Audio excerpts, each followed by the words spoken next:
Hello students, आज हम सीखने वाले हैं यहाँ पर प्रॉब्लम सेट में, जो कि रिटायरमेंट ऑफ पार्टनर्स के बाद में दिया गया है डेथ ऑफ पार्टनर्स। अगर किसी पार्टनर्स की डेथ हो जाती है तो यहाँ पर हम उसके कैलकुलेशन कैसे करते हैं और क्वेश्चन को सॉल्व कैसे करते हैं, मतलब कि उसके हिसाब किताब का ब्यौरा हम कैसे बनाते हैं और सारी चीज़ों को हम क्या करते हैं, उसका जो रिप्रेजेंटेटिव रहता है या एग्जीक्यूटर रहता है उसके अकाउंट में हम जो बैलेंस उसका बचता है उसको ट्रांसफ़र कर देते हैं या उसका हम लोन अकाउंट क्रिएट कर देते हैं। जब वो पैसा हम उसको पे करते हैं तब हम रीपे कर सकते हैं। तो उस सिचुएशन को हम यहाँ पर जानेंगे और समझेंगे। क्वेश्चन नंबर 1 में हमको दिया है Rajesh, Rakesh and Mahesh were equal partners on 31st March 2019. Their balance sheet was follows 31st March 2019। मतलब यहाँ पर बताया जा रहा है 3 पार्टनर हैं, राजेश, राकेश और महेश, और इनका हमको यहाँ पर बैलेंस शीट भी दिया है। बैलेंस शीट के 2 पार्ट होते हैं, आपको अच्छी तरह पता है कि एक लाइबिलिटीज़ होता है, दूसरा एसेट्स होता है। तो लाइबिलिटीज़ में हमको कैपिटल दिया है राजेश, राकेश और महेश की, सन्ड्री क्रेडिटर्स हमको दिया है, बिल्स पेबल दिया है और बैंक लोन दिया है। कोई दिक्कत नहीं है। यहाँ पर हम देख रहे हैं तो एसेट साइड में लाइबिलिटीज़ में एसेट साइड में हमको क्या दिया है, लैंड एंड बिल्डिंग दिया है, फर्नीचर दिया है, डेटर्स है, स्टॉक है एंड कैश है। इसका हमको हिसाब बनाना है। दिया है कि मिस्टर राजेश डाइड ऑन 30 जून, 30 जून को राजेश एक्सपायर हो रहा है। तो मतलब वो बिजनेस में कितने दिन बना रह रहा है बच्चों, आप देखेंगे तो अप्रैल, मई, जून, 3 महीने वो बिजनेस में रहता है, क्योंकि 30 जून को एक्सपायर हो जा रहा है। तो हमको 3 महीने का उसका हिसाब, पूरा ब्यौरा पूरा उसको बना के देना पड़ेगा। उसका जो भी प्रॉफिट में शेयर है या जितना उसने बिजनेस में अर्निंग करा है, ये सारी चीज़ों को हम देंगे। अब देखिए, जहाँ यहाँ पर 3 पार्टनर थे तो एक पार्टनर कम हो गया। मतलब जैसे हमारा सिचुएशन दिखा था रिटायरमेंट का, वही सिचुएशन हमको डेथ में दिख रहा है। रिटायरमेंट में क्या होता था, वो पार्टनर के हम लोन अकाउंट में ट्रांसफ़र करते थे, वो पार्टनर खुद अपना हिसाब किताब देखता था, अपने पैसे को लेना देना। यहाँ पर जब पार्टनर एक्सपायर हो जाता है तो सारी चीज़ों को हमको बनाना पड़ता है, और बना के क्या करते हैं, उसके हम एग्जीक्यूटर्स के अकाउंट में ट्रांसफ़र कर देते हैं, एग्जीक्यूटर्स के अकाउंट में ट्रांसफ़र कर देते हैं। तो अब देखिए, यहाँ पर भी सारी चीज़ों का रिवैल्यूएशन होगा। अगर जो जो दिया गया है, furniture was to be adjusted it's market price 3,40,000। Furniture को हमने 3 लाख दिखाया है, बैलेंस शीट में दिख रहा है। यहाँ 3,40,000 उसका मार्केट वैल्यू चल रहा है, मतलब 40,000 से इंक्रीमेंट हो रहा है। मतलब बिजनेस में आप इसको क्या दिखाएंगे, रिवैल्यूएशन में क्रेडिट साइड में दिखाएंगे, प्रॉफिट हो रहा है। Land and building was depreciated, land and building हमको दिया है 4 लाख, इसको 10% से डिप्रिसिएट कर देना है, मतलब 40,000 हम डेबिट साइड में दिखाएंगे। कोई दिक्कत नहीं होनी चाहिए। आई होप कि हर पॉइंट आपको क्लियर करेंगे हम यहाँ पर। Provide RDD 5% on debtors, debtors पर हमको क्या करना है, RDD क्रिएट करना है। तो डेटर्स हमारे पास 3 लाख है, 3 लाख पर 5%, 3 5 या 15,000 का RDD क्रिएट करेंगे तो ये भी डेबिट बैलेंस में जाएगा, डेबिट साइड में जाएगा रिवैल्यूएशन की।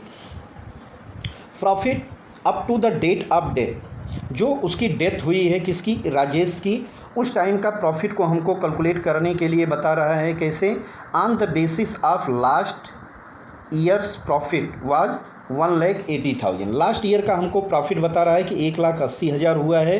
तो इस साल का भी प्रॉफिट का बेस हमको 1,80,000 लेना है। 1,80,000 कितने दिन का है बच्चों, ये 12 महीने का है। तो इसको 12 से डिवाइड करेंगे तो आएगा आपका 15,000 पर मंथ। और वो जिंदा कितने दिन तक रहा है, वो जिंदा रहा है 3 महीने तक। तो 15 3 जा 45,000, 45,000 3 महीने का पूरे फर्म का प्रॉफिट आ जा रहा है। इसी प्रॉफिट को हम क्या करेंगे, तीनों पार्टनर के जगह जो उसका रेशियो है, रेशियो में हम एडजस्ट करेंगे। तो रेशियो इनका क्या दिया है यहाँ पे, ये तीनों इक्वल पार्टनर रहे हैं। तीनों कैसे हैं, इक्वल पार्टनर है, मतलब 1/3 1/3 1/3 होगा। तो 1/3 करेंगे 45,000 का तो 15,000 आएगा। 3 से डिवाइड कीजिए 45 को तो आएगा 15,000। बेसिक सी चीज़ें हैं, मैं यहाँ पे बता नहीं रहा हूँ, सिर्फ आपको समझा रहा हूँ। तो इस तरह से इसका कैलकुलेशन है। दिया है prepare profit and loss adjustment account, हमको profit and loss adjustment account create करना है। दूसरा पार्टनर्स कैपिटल अकाउंट क्रिएट करना है। थर्ड वन हमको बैलेंस शीट क्रिएट करना है। ठीक है, तो इसको हमको तीनों चीज़ बनाना है। पहला profit and loss adjustment account बोलो या उसको रिवैल्यूएशन अकाउंट बोलो, बात एक ही होती है। जब यहाँ पर नाम प्रॉफिट एंड लॉस एडजस्टमेंट दिया है तो प्रॉफिट एंड लॉस एडजस्टमेंट हमको लिखना है। तो चलिए हम फटाफट इसको सॉल्व कर लेते हैं। पर आप देख सकते हैं कि क्वेश्चन को हमने रीड कर दिया है। क्वेश्चन रीड करने के बाद हमने पूरा बता भी दिया है और समझा भी दिया है आपको कि एंट्री कैसे करनी है या इसकी पोस्टिंग कैसे होती है। आप यहाँ पर देख देख सकते हैं कि हमने यहाँ पर कॉलम क्रिएट कर दिया है। यहाँ profit and loss adjustment account बनाने के लिए हमने कॉलम क्रिएट किया है। नीचे आप देख सकते हैं कि यहाँ पर हम बैलेंस शीट के पहले पार्टनर्स कैपिटल अकाउंट बनाना है, जो कि इसमें भी यहाँ पर हमने उसका प्रोफार्मा क्रिएट कर दिया है। और यहाँ पर हमने बनाया है बैलेंस शीट के लिए न्यू बैलेंस शीट, जो पार्टनर की रिमेनिंग पार्टनर बचे हुए हैं उनकी बैलेंस शीट के बारे में। और नीचे हमने वर्किंग नोट का कॉलम बनाया है, अगर कुछ वर्किंग रहेगा तो हम यहाँ पर कैलकुलेट करेंगे। तो चलिए हम यहाँ पर एंट्री कर लेते हैं फटाफट। तो यहाँ पर दिया गया है profit and loss adjustment account बनाने के लिए। तो फर्स्ट जिसकी वैल्यू कम होती है इसको हम डेबिट साइड में दिखाते हैं, जिसकी वैल्यू बढ़ती है इसको हम क्रेडिट साइड में दिखाते हैं। तो फर्नीचर की हम वैल्यू देख रहे हैं, तो हमको दिया है फर्नीचर की वैल्यू बढ़ रही है, तो हम यहाँ पर लिखेंगे बाई फर्नीचर। ठीक है, फर्नीचर कितना है, फर्नीचर की वैल्यू हमारी 40,000 से बढ़ रही है, तो मैं डायरेक्ट यहाँ पर 40,000 दिखा दे रहा हूँ। अब देखिए और किसी की वैल्यू बढ़ रही है क्या, तो किसी की वैल्यू बढ़ नहीं रही है। हमारा यहाँ पे लैंड एंड बिल्डिंग की वैल्यू कम हो रही है, तो हम यहाँ पर दिखाएंगे टू लैंड एंड बिल्डिंग, और इसका भी अमाउंट हमारा 40,000 आ रहा है, क्योंकि बिल्डिंग की वैल्यू दी गई है 4 लाख, तो 4 लाख पे अगर 10% वैल्यू कम हो रही है, 10% हम कैलकुलेट करेंगे तो 40,000 आ रहा है। ठीक है, नीचे हमको दिया है आरडीडी कैलकुलेट करने के लिए। आरडीडी कितना करना है हमको, आरडीडी 5% रखना है। तो हमारा टोटल डेटर्स कितना है, बुक में अगर देखेंगे तो डेटर्स हमको दिया है 3 लाख। 3 लाख पर 5% कैलकुलेट करेंगे तो बहुत सिंपल से तरीके से आ जाएगा, कुछ कैलकुलेट करने की भी ज़रूरत नहीं है। 3 लाख इंटू 5/100 कर दीजिए, आपको 15,000 मिल जाएगा। कितना मिल जाएगा बच्चों, यहाँ पर 15,000 आपको आरडीडी मिल जाएगा। अब हम देख रहे हैं तो बाकी कोई भी एंट्री हमको यहाँ पर एडजस्टमेंट की दिख नहीं रही है, तो हम यहाँ पर profit and loss adjustment account को क्लोज करेंगे। जब क्लोज करेंगे तो हमारा डेबिट साइड का बैलेंस आ रहा है 55,000, तो हम यहाँ पर लिख देंगे 55,000, और यहाँ पर भी हम सेम बैलेंस को टोटल कर देंगे 55,000। अब यहाँ 55,000 और इधर 40,000, तो हमको 5,000 तो सॉरी यहाँ पे हमको 15,000 का लॉस दिख रहा है। ठीक है, अब यही हम क्या करेंगे, यहाँ पर लिखेंगे बाई पार्टनर्स कैपिटल अकाउंट। ठीक है, by partners capital account. Partners कौन कौन से हैं, राजेश, ठीक है, राजेश और राकेश और महेश। ठीक है, तो हमने तीनों लोगों का नाम लिख दिया है, और यहाँ पर 15,000 इक्वल पार्टनर हैं। यहाँ पर तीनों लोग क्या हैं, इक्वल पार्टनर हैं, इनकी जो शेयरिंग रेशियो है इक्वल है। तो 5,000 और 5,000 15,000 का टोटल लॉस हुआ है, जो कि हम यहाँ पर टोटल 15,000 दिखा देंगे। ठीक है, अब यहाँ पर इनका profit and loss adjustment account close होता है। अब यही सेम एंट्री हमको यहाँ पर कैपिटल अकाउंट में दिखाना होगा। चलिए हम कैपिटल अकाउंट में भी एंट्री करते हैं। तो पहले तो इनका जो अकाउंट का बैलेंस है इसको हम ट्रांसफ़र कर देते हैं बाई बैलेंस बीडी। तो बाई बैलेंस बीडी हम करेंगे तो इनका कैपिटल अकाउंट आप देखेंगे तो राजेश का 5 लाख है, राकेश का 2 लाख है, और महेश का भी 2 लाख है। तो हम यहाँ पर लिख देते हैं 5 लाख, यहाँ पर आ जाएगा 2 लाख, और यहाँ पर भी आ जाएगा 2 लाख। ठीक है, इससे हमने इनकी कैपिटल का जो बैलेंस है यहाँ पर क्रेडिट कर लिया।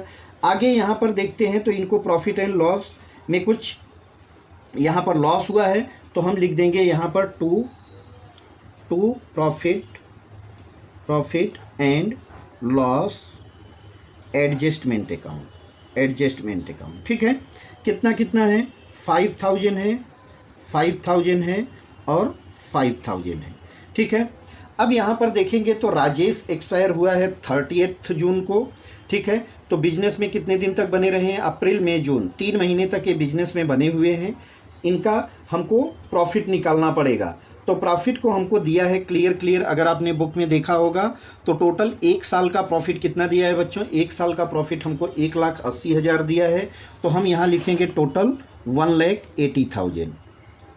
ठीक है, 1,80,000 का 3/12 कर देंगे, 12 से डिवाइड करेंगे तो 15,000 आएगा, और 15,000 को 3 से मल्टीप्लाई करेंगे तो 45,000 आएगा। 45,000 क्या आ गया, 3 मंथ का यहाँ पे हमको प्रॉफिट आ गया। अब इसी 3 मंथ का प्रॉफिट जो 45,000 है इसका हम 1/3 कर देंगे, क्योंकि इक्वल पार्टनर हैं, तो हमको 15,000 मिल जा रहा है। 15,000 क्या मिल रहा है हमको, profit and loss suspense account दिखाएंगे। इसको हम क्या दिखाते हैं, क्योंकि ये एक्चुअल प्रॉफिट नहीं रहती है, तो इसको हम यहाँ पर दिखा देंगे by profit and loss suspense account. ठीक है, कितना दिखाएंगे, राजेश एक्सपायर है तो राजेश के अकाउंट में हम दिखाएंगे 15,000। तो इधर आ गया 5,15,000 और 5,000 का लॉस है, तो टोटल मिला के इनको 5,10,000 ड्यू हो रहा है। कितना, 5,10,000 ड्यू हो रहा है। तो पहले हम इनकी कैपिटल को क्लोज करेंगे। इनकी कैपिटल को क्यों क्लोज करेंगे, क्योंकि जो पार्टनर एक्सपायर होता है या रिटायर होता है पहले हम उसका हिसाब करते हैं। तो 5,15,000 यहाँ पर हमने लिखा, इधर टोटल 2 लाख आएगा और यहाँ पर भी टोटल 2 लाख आएगा। ठीक है, राजेश की कैपिटल का जो भी बैलेंस रहेगा इनके एग्जीक्यूटर्स अकाउंट को ट्रांसफ़र होगा। तो हम यहाँ पे लिखेंगे टू राजेश एग्जीक्यूटर्स अकाउंट 5,000 इसको माइनस कर देंगे तो बचेगा 5,10,000। कितना बचेगा बच्चों, 5,10,000, जो कि इनके एग्जीक्यूटर्स अकाउंट में हमने ट्रांसफ़र कर दिया। अब बाकी जो रहेगा यहाँ पर हम टू बैलेंस CD दिखा देंगे, क्योंकि ये जो कैपिटल बचेगी बाकी का कैपिटल, क्योंकि रिमेनिंग बिजनेस तो रनिंग रहेगा ही और रिमेनिंग पार्टनर उसको कंटिन्यू रखेंगे, तो 2 लाख में से 5,000 जाएगा तो यहाँ पे आएगा 1,95,000 और यहाँ पर भी बचेगा 1,95,000 और यहाँ पर हम टोटल कर देंगे तो इनका टोटल आएगा 5,15,000 और यहाँ पर आएगा 2 लाख और यहाँ पर आएगा आपका 2 लाख। ठीक है, तो हमने यहाँ पर टोटल क्लियर कर दिया है। आप देख सकते हैं कि यहाँ पर बैलेंस हमको दोनों टैली करना होता है। आगे अब इनका बचा हुआ जो है हमको बैलेंस शीट बनाना है, तो हम न्यू बैलेंस शीट फटाफट बना देते हैं, अकाउंट इनका क्लियर हो जाएगा। अब देखिए इनके बैलेंस शीट में क्या क्या आइटम जाएगा। आप देख सकते हैं कि बैलेंस शीट में इनके पास लैंड एंड बिल्डिंग है, तो हम लिख देते हैं यहाँ पर लैंड एंड बिल्डिंग। यहाँ टू और बाई नहीं लिखते हैं बैलेंस शीट में, land and building. Land and building कितनी है बच्चों, इनकी 4 लाख की थी, इसको हमको 10% डिप्रिसिएट किया गया है, 10% डिप्रिसिएशन है। ठीक है, तो जो डिप्रिसिएशन है वैल्यू को कम करता है, तो 40,000 हम माइनस करेंगे तो 3,60,000 बचेगा। कितना बचेगा, 3,60,000 बचेगा। फर्नीचर को हम यहाँ पर लिख देते हैं। फर्नीचर कितना है, फर्नीचर इनके पास 3 लाख रुपए का था, तो हम यहाँ पर लिखते हैं 3 लाख। इसमें एप्रिसिएशन हुआ है, इसमें इसकी वैल्यू बढ़ी है तो प्लस हम लिखेंगे एप्रिसिएशन।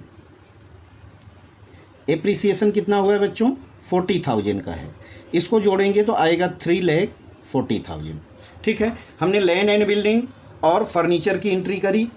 आगे हमारे पास डेटर्स है, तो हम यहाँ पर लिख देते हैं डेटर्स कितना है, इनके पास 3 लाख का डेटर्स है, इसमें से हम RDD निकाल देंगे। RDD कितना है, 15,000 की है, तो इसको माइनस करेंगे तो 2,85,000 आएगा।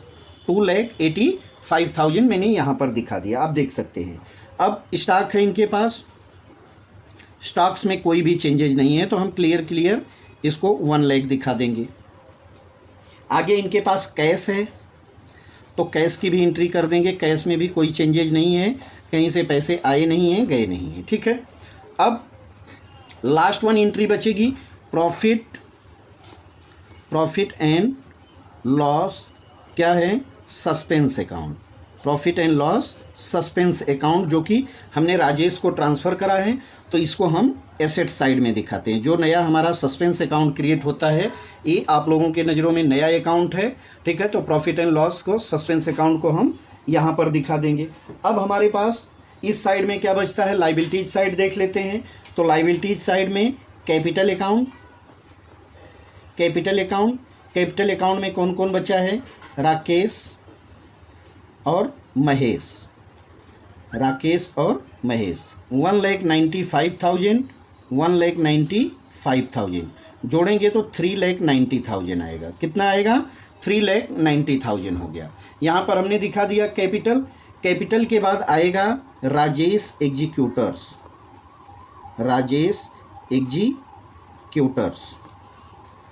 लोन। ठीक है, राजेश एग्जीक्यूटर लोन अकाउंट को हम यहाँ पर दिखा देंगे।